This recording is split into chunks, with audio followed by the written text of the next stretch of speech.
The sun hung low in the sky over New York City, casting long shadows across the bustling streets. People hurried about their day, unaware that something extraordinary was about to happen. High above the towering skyscrapers, a strange shimmer appeared in the air. At first, it looked like heat waves rising from the pavement, but within seconds, the shimmer grew brighter and more defined. A massive object descended through the atmosphere, its metallic surface gleaming like liquid silver under the sunlight. The city fell silent as the object came into full view.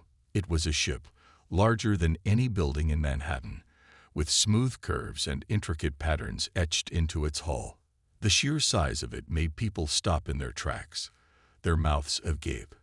Car horns blared as traffic ground to a halt, and phones were whipped out to capture the moment. News helicopters circled overhead, their cameras trained on the mysterious craft. No one knew what to expect, but everyone felt the weight of its presence. Inside NASA's headquarters, Daniel Carter stared at the live footage on his computer screen. His heart raced as he adjusted the settings on his equipment, trying to gather as much data as possible. Beside him, Emily Dawson leaned forward, her eyes wide with both excitement and fear. She had spent years studying the possibility of extraterrestrial life, but nothing could have prepared her for this. "This is it," she whispered, almost to herself. "They're finally here." Daniel nodded, though his mind was racing with questions. Why now? And why Earth? He glanced at Emily, who seemed lost in thought. "Do you think they're friendly?" he asked, breaking the silence between them. Emily didn't answer right away. Instead, she pointed to a series of readings on her monitor. "Look at this," she said. "Their energy signature is unlike anything we've ever seen. It's advanced, beyond advanced." Her voice trailed off as she processed the implications. If these aliens were as powerful as their technology suggested, humanity might be in serious trouble. Back in New York, the ship hovered silently for several minutes before a bright beam of light shot down from its underside.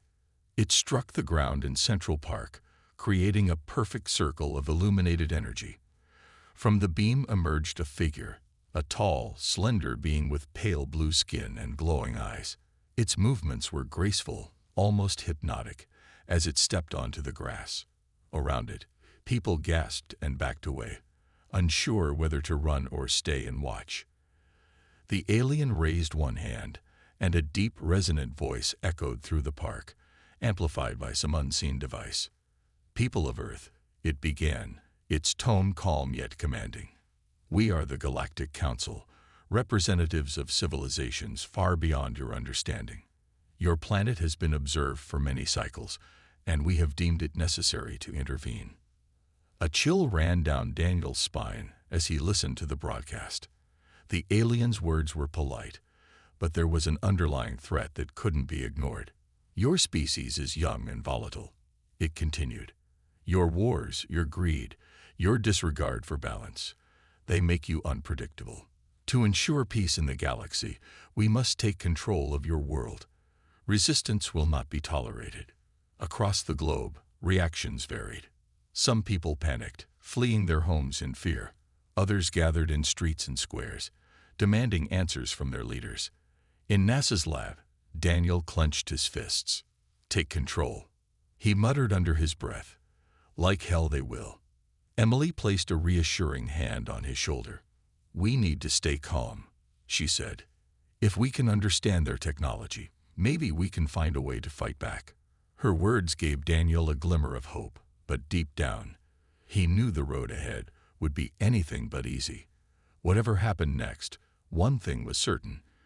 Earth's fate now rested in the hands of those willing to stand against the unknown. The alien ambassador, who called himself Zoreth, stood motionless in Central Park as the world held its breath. His glowing eyes scanned the crowd, taking in the fear and confusion etched on every face. Behind him, the massive ship loomed like a silent sentinel, a reminder of the power backing his words. Zoreth's voice echoed again, calm but firm. "Your leaders will meet with us within the next cycle. Failure to comply will result in consequences beyond your comprehension." Governments around the globe scrambled to respond. Emergency meetings were held in secret chambers, while military forces prepared for the worst. The United Nations convened an emergency session, broadcasting live to ensure transparency. World leaders argued fiercely, some calling for surrender, others demanding resistance. Amidst the chaos, Daniel Carter and Emily Dawson watched from NASA's headquarters, their minds racing with possibilities. "This doesn't feel right," Daniel said, leaning back in his chair. He had been analyzing data from the alien ship nonstop since its arrival, and something about it bothered him. "Look at this." He pointed to a series of faint signals on his monitor. "Their ship is emitting these pulses, almost like they're scanning for something." Emily frowned, pulling up her own set of readings. "You're right. But why would they need to scan? They already know everything about us, or at least, that's what they claim." She tapped her fingers nervously on the desk. "What if they're not here just to take over?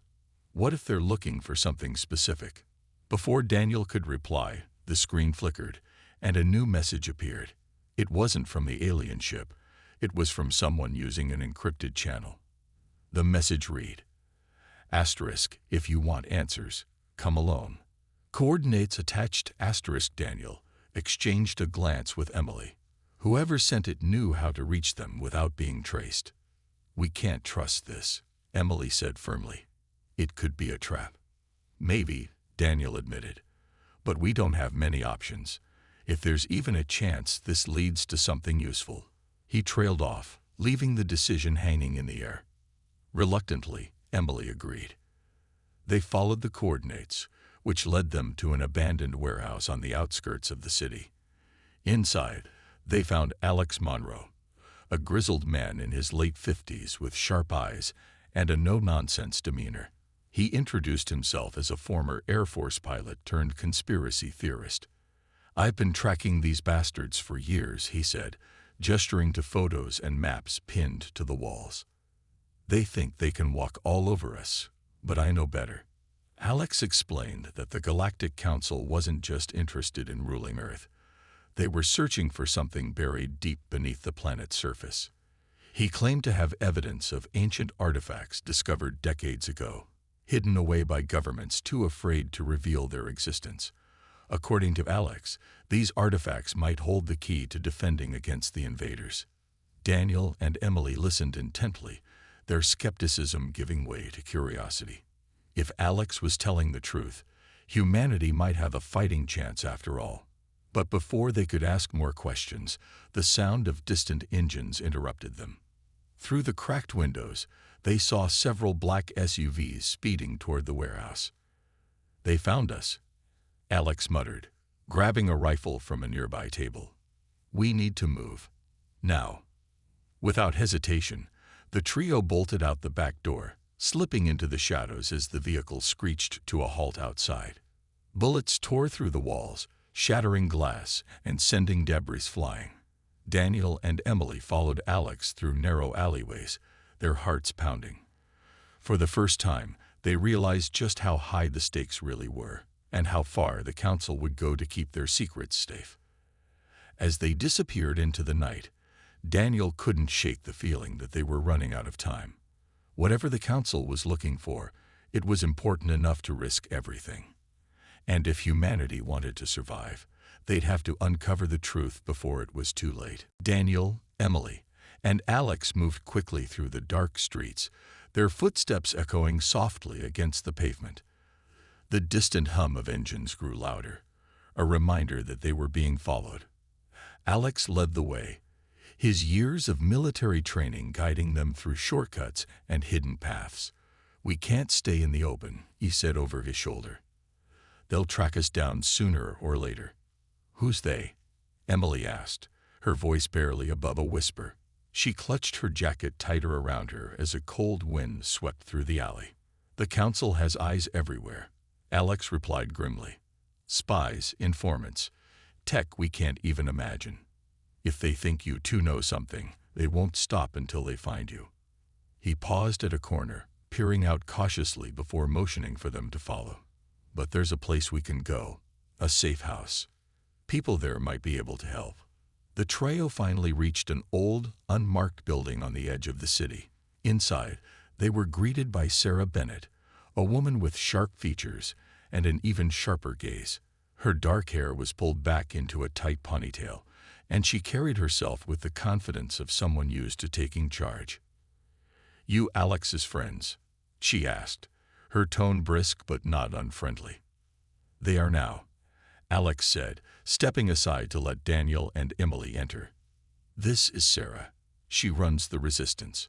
"Resistance," Daniel repeated, exchanging a glance with Emily.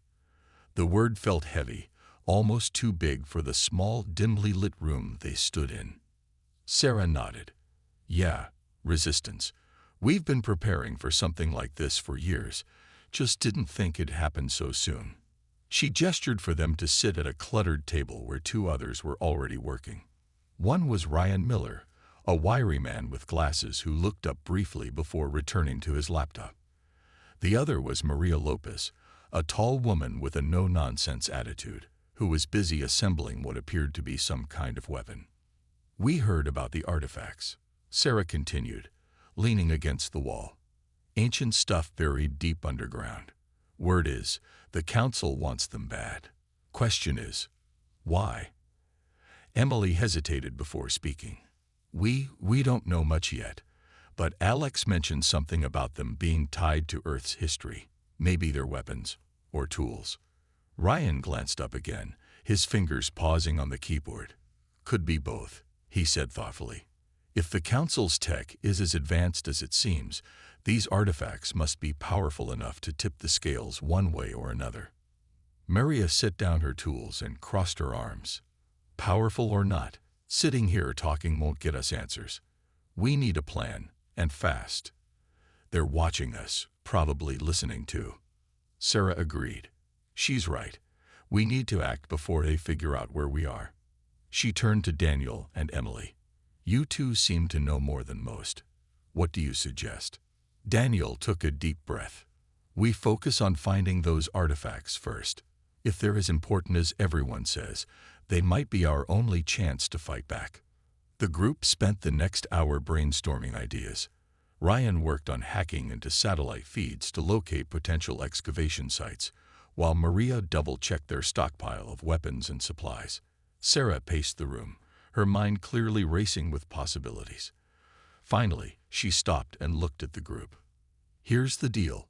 We split up. Ryan stays here to keep digging into the data. Maria and I will scout possible locations for the artifacts. Daniel, Emily, you're with me. Your knowledge of the Council's tech could come in handy." As dawn broke outside, the weight of their mission settled over them. None of them knew what lay ahead, but they all understood one thing. Failure wasn't an option. Whatever the Council was searching for, it had the potential to change everything, for better or worse. And if humanity wanted to survive, they'd have to beat the invaders to it. The Resistance moved quickly, their plans taking shape as the first rays of sunlight filtered through the cracks in the safe house's walls. Sarah divided the group into teams, each with a specific task. Daniel and Emily were assigned to assist her and Maria in locating one of the suspected artifact sites, a remote area in the deserts of Egypt. Ryan stayed behind to monitor communications and gather more intelligence, his fingers flying across the keyboard as he worked tirelessly. As they prepared to leave, tension filled the air. Everyone knew the risks involved, but no one voiced their fears. Instead, they focused on the mission ahead, packing supplies and checking equipment. Maria handed out small devices that looked like wristwatches. "These will scramble their tracking signals," she explained. "At least for a while. But don't rely on them too long. They're not foolproof." Before they could depart, an unexpected visitor arrived. A man named Chris, who had been part of the Resistance for years, walked in looking nervous. He claimed to have urgent information about the Council's next move. Sarah listened carefully, her expression unreadable. But as Chris spoke, Daniel noticed something odd. He avoided eye contact and fidgeted constantly. Something didn't feel right. Later that night, as the team gathered their gear, Daniel pulled Sarah aside. "I don't trust him," he whispered. He seemed off. Sarah nodded, her jaw tightening. I've been thinking the same thing. But we can't afford to ignore any lead, real or fake. She glanced toward Chris, who was talking quietly with Maria. Still, we'll keep an eye on him. Their suspicions proved correct sooner than expected. Early the next morning, just as the team was loading into a van to begin their journey, alarms blared throughout the safe house. Red lights flashed, and Ryan shouted from his station. We've been compromised. Drones are closing in. Panic erupted as everyone scrambled to respond. Sarah barked orders, directing people to evacuate through different exits. Maria grabbed a rifle and headed for the roof to provide cover fire. In the chaos, Daniel spotted Chris slipping away, a small device clutched in his hand. Without hesitation, Daniel tackled him to the ground. What did you do? Daniel demanded, pinning Chris down. Chris struggled but couldn't break free. They promised to protect my family, he cried. I didn't have a choice. Sarah appeared beside them, her face hard with anger. You sold us out, she said coldly. Before she could say more, an explosion rocked the building, sending debris flying. The council's forces had arrived. Move, Sarah yelled, pulling Daniel to his feet. We need to get out of here, now. The team fought their way through the collapsing structure, dodging falling rubble and enemy fire. Maria covered their retreat, her shots precise and deadly. As they reached the exit, another blast knocked Emily off her feet. Daniel rushed to help her up, shielding her with his body as dust and smoke filled the air. By the time they escaped into the open, the safe house was engulfed in flames. Breathing heavily, the survivors regrouped in a nearby alley. Maria's face was streaked with soot, and Sarah's hands trembled slightly as she checked her weapon. We lost everything, Ryan said over the comms, his voice strained. All our data, all our gear, it's gone. No, Sarah replied firmly. We still have each other, and we still have a mission. She turned to Daniel and Emily. Whatever happens next, we stick together. Understood. They nodded, though the weight of their losses hung heavy in the air. As they prepared to continue their journey, Sarah revealed a secret she'd kept hidden for years. Her late husband had been part of a classified project studying ancient alien artifacts buried beneath Antarctica. These artifacts, she believed, held the key to humanity's survival. If we can reach them, Sarah said, her voice steady despite the pain in her eyes, we might still have a chance. With renewed determination, the group set off once more, knowing the road ahead would be even harder. Betrayal had cost them dearly, but it had also strengthened their resolve. The council thought Earth was weak, but they were wrong. The journey to Antarctica was long and grueling. The team traveled by air, land, and sea, avoiding major cities and sticking to remote routes to stay off the council's radar. Daniel, Emily, Sarah, and Maria endured freezing temperatures, rough terrain, and constant threats of discovery. Supplies were limited, and sleep came in short bursts, but none of them complained. They knew what was at stake. When they finally reached the icy continent, the landscape stretched endlessly before them. Vast fields of white broken only by jagged mountains and deep crevices. The cold bit into their skin despite their heavy gear, and the wind howled like a living thing. Sarah led the way, relying on coordinates she had memorized from her late husband's notes. We're close, she said, her voice barely audible over the storm. Just a little farther. They arrived at a hidden entrance buried beneath layers of snow and ice. Using shovels and makeshift tools, they dug until they uncovered a steel door marked with strange symbols that glowed faintly when touched. This is it, Sarah whispered, her breath visible in the frigid air. She punched in a code on a keypad beside the door, and with a low groan, it slid open. Inside, the temperature rose slightly, though the air felt stale and ancient. The walls were lined with the same glowing symbols, casting an eerie light along narrow corridors. As they ventured deeper, the group discovered chambers filled with artifacts. strange objects that pulsed with energy, as if alive. Some resembled weapons, others tools or machines, but all of them radiated power beyond anything humanity had ever created. Daniel approached one of the artifacts cautiously, his gloved hand hovering over its surface. It hummed softly under his touch, responding to his presence. "It's incredible," he murmured, his voice filled with awe. "These things, they're tied to Earth somehow, like they've been waiting for us." Emily nodded, studying another object closely. "If we can figure out how to use them, we might stand a chance against the Council." But even as she spoke, doubt flickered across her face. Activating these artifacts wouldn't be easy. They seemed to require more than just technical knowledge. Maria kept watch near the entrance, her rifle ready. "We don't have much time," she reminded them. "The Council will find us eventually. We need to move fast." As the hours passed, the team worked together to document and analyze the artifacts. Sarah shared fragments of her husband's research, revealing that the objects were part of a larger system designed to defend Earth from external threats. According to his notes, activating them required solving complex puzzles encoded in ancient languages.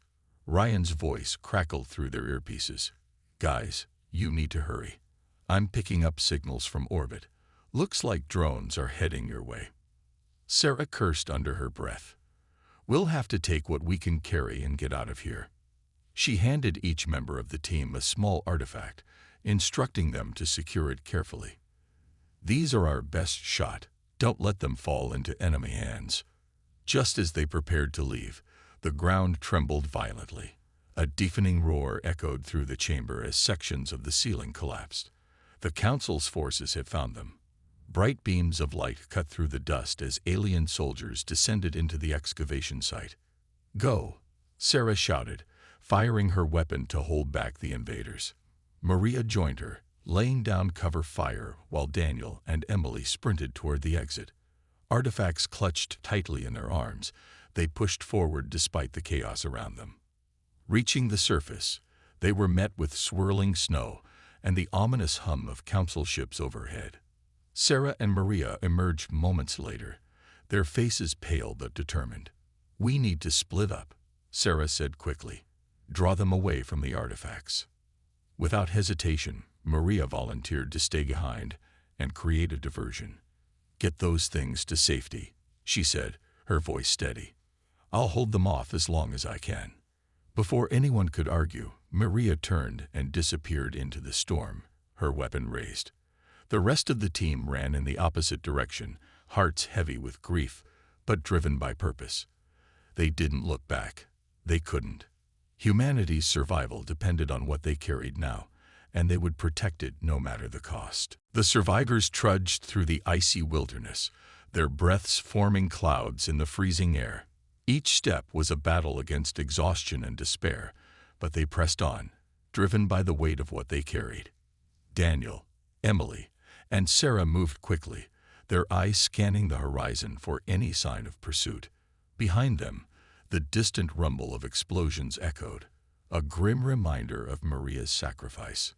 "We can't stop," Sarah said, her voice firm despite the sadness in her eyes. "Maria bought us time. We need to honor that." Daniel nodded, clutching the artifact closer to his chest. It pulsed faintly, as if alive, its energy seeping through the protective casing. He couldn't shake the feeling that it was trying to communicate with him, though he didn't understand how or why. Emily walked beside him, her expression tense but focused. She kept glancing at the glowing symbols etched into the object she carried, muttering under her breath as she tried to decipher their meaning. After hours of relentless travel, they reached a hidden outpost nestled in the shadow of a glacier. It was a small, makeshift shelter stocked with basic supplies, left behind by researchers who had long abandoned the area. Inside, they collapsed onto the cold floor, their bodies aching from the journey. For a few moments, no one spoke. The silence was heavy, filled with thoughts of Maria and the countless others who had already given everything for this cause. Finally, Sarah broke the quiet. "We need to figure out how to use these artifacts," she said, her tone resolute. "If we don't, all of this will have been for nothing." Emily pulled out a tablet and began sketching the symbols from her artifact. "These patterns, they're not random. They're part of some kind of code. If we can crack it, maybe we can activate them." Ryan's voice crackled over the comms. "I'm sending you everything I've found on similar markings," he said. "There are records of ancient civilizations using something like this. It's complicated, but I think I can help." For days, the team worked tirelessly. Daniel and Emily pored over the data Ryan sent, piecing together fragments of knowledge buried in history. Sarah kept watch outside, ensuring they weren't ambushed again. The Council's forces were still searching, their presence felt even in the remotest corners of the planet. One evening, after hours of frustration, Ryan made a breakthrough. "I think I've got it," he exclaimed over the comms. "The symbols, they're instructions. You need to align them in a specific sequence to activate the artifacts." Daniel and Emily exchanged hopeful glances. Following Ryan's guidance, they carefully adjusted the settings on their artifacts. At first, nothing happened. Then, slowly, the objects began to hum louder, their glow intensifying until the entire room was bathed in light. A holographic map appeared, floating above the artifacts. It showed Earth, marked with several points scattered across continents. "What is this?" Sarah asked, stepping closer to examine the map. "It's showing us where the other pieces are," Emily replied, her voice tinged with excitement.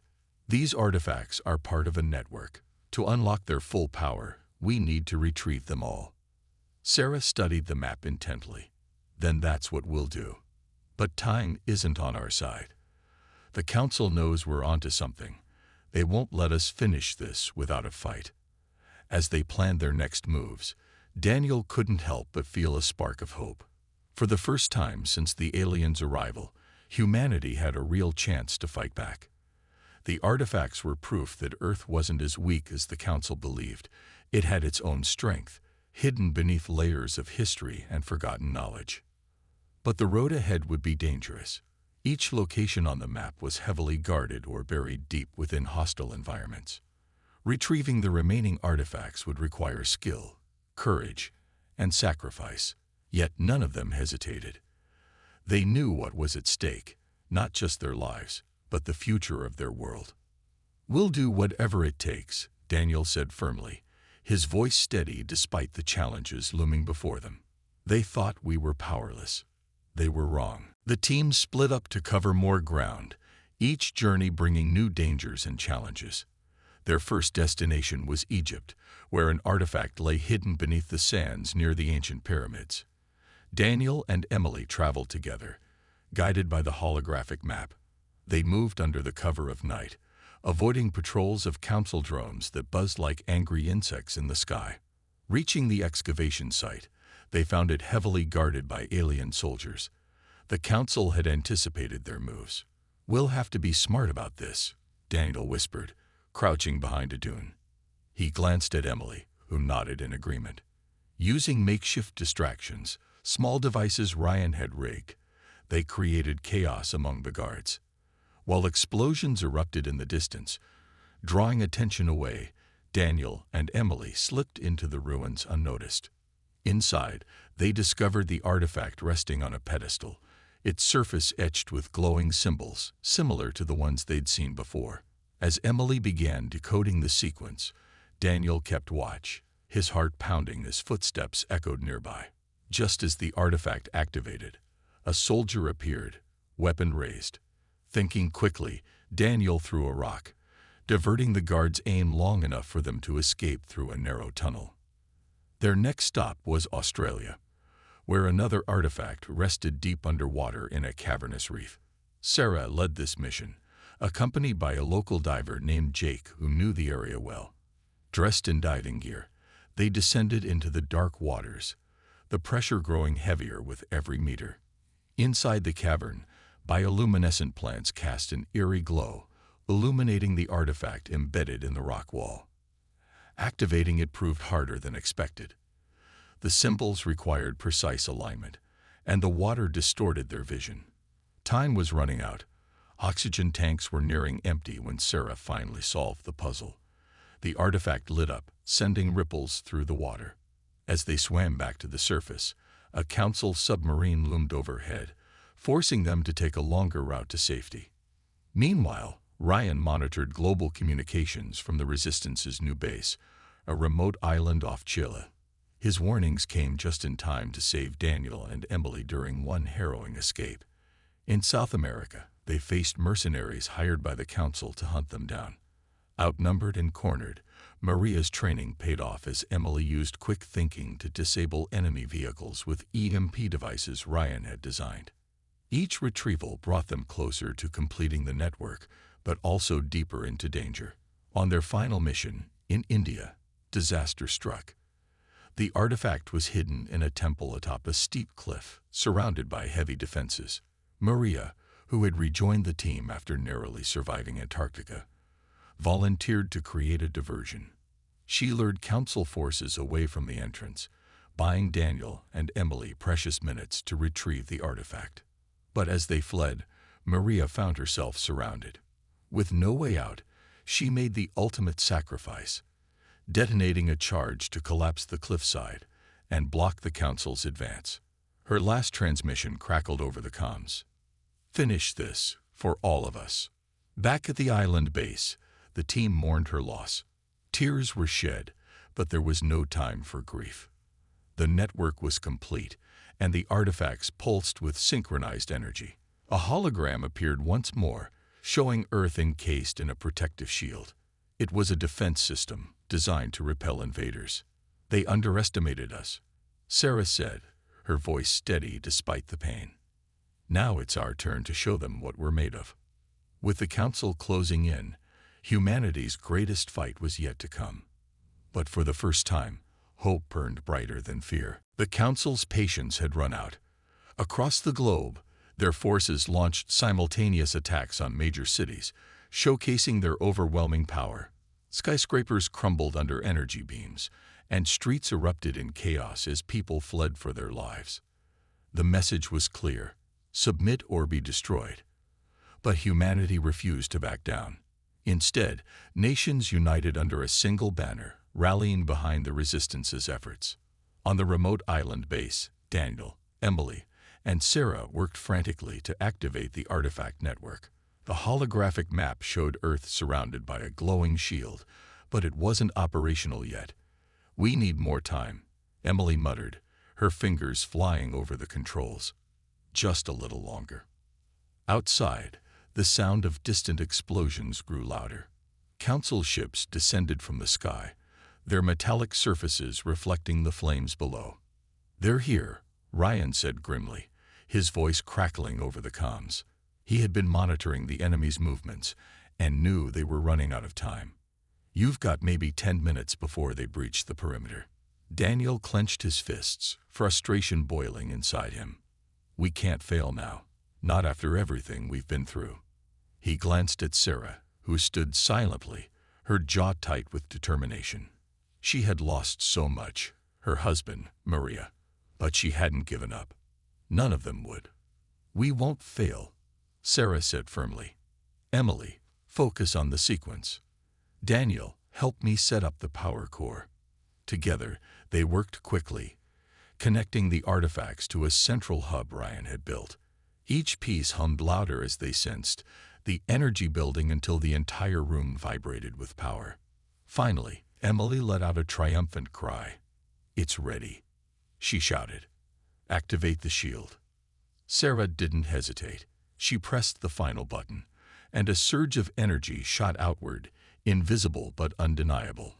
On the monitors, they watched as the Council's fleet froze mid-attack. Their weapons faltered, unable to penetrate the barrier that now enveloped Earth.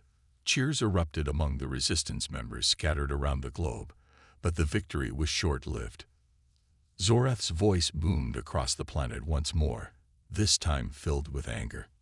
"You think this will stop us? This is only a delay. Surrender now, or face total annihilation." Sarah stepped forward, her face calm but resolute. She activated a global broadcast, ensuring her message reached every corner of the world. and beyond. This is Sarah Bennett, speaking for the people of Earth. She began, her voice steady and strong. You came here thinking we were weak, that you could crush us without effort. But you were wrong. She paused, letting her words sink in. Behind her, Daniel and Emily exchanged proud smiles. We are not your slaves. We are not your enemies. But if you continue to threaten our home, we will fight back, with everything we have. You made a mistake underestimating us. Now leave, or face the consequences. Her speech ignited hope among humanity and sent shockwaves through the Council's ranks. For the first time, oppressed civilizations across the galaxy watched in awe as Earth stood defiant. Zorath's expression twisted with rage, but he said nothing. The Council's flagship hovered above the atmosphere, its weapons useless against the shield. They'll regroup, Ryan warned. This isn't over. No, Sarah agreed. But for now, we've shown them what we're capable of. And next time, we'll be ready. As the Council's fleet retreated into space, the weight of their victory settled over the team. They had proven Earth's strength, but they also knew the battle was far from finished. Humanity had earned a reprieve, but the war for freedom was just beginning.